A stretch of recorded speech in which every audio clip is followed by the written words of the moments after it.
સેવા સેતુનો પ્રારંભ કરવામાં આવ્યો છે તેના આપ દ્રશ્યો જોઈ રહ્યા છો કે જ્યાં તમામ સરકારી કામ એક જ જગ્યાએ હવે કરવામાં આવશે, જેને લઈને અનેક લોકોને તેનો લાભ મળી રહેશે. તો લોકોને ધક્કા ખાધા વગર હવે નિરાકરણ મળશે. વડોદરાના દ્રશ્યો છે. વહીવટીતંત્રએ સેવા સેતુનો પ્રારંભ કરાવ્યો છે. તમામ સરકારી કામ એક જ સ્થળેથી કરવામાં આવશે.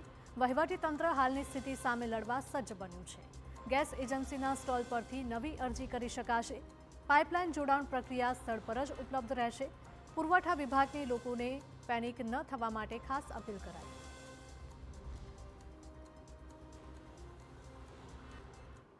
અમે એક રિક્વેસ્ટ એમને પણ કરી છે જે ગેસ બાબતનું જે માહિતી છે પુરવઠાનું એ અફવાઓ પણ દૂર કરવા માટે સોશિયલ મીડિયા મારફતે, મીડિયાના મિત્રો મારફતે અને કે પેમ્પલેટ પણ છપાવીને લોકોમાં માહિતી આપજો કે કંઈ ચિંતા કરવાની જરૂરત નથી. અને અમે વડોદરા ગેસને પણ સૂચના આપી છે કે પાઇપ ગેસ લાઇન્સ માટે જે એપ્લિકેશન્સ લેવાની છે એનું પણ અહીંયા એક સ્ટોલ એડ કરવાનું કીધું છે, જેથી કરીને જે લોકોમાં પાઇપ નેચરલ ગેસ ઉપર જવાનું ઈચ્છા હોય એનું પણ એપ્લિકેશન એક બલ્કમાં પણ લેવા માટે અમે ટ્રાય કરીએ છીએ. સેવા સેતુમાં વડોદરા ગેસ એજન્સીનો પણ એક સ્ટોલ લગાવાયો છે, જેમાં આ જ સ્થળેથી પાઇપલાઇન ગેસની અરજી સહિતની પ્રક્રિયા કરવામાં આવશે.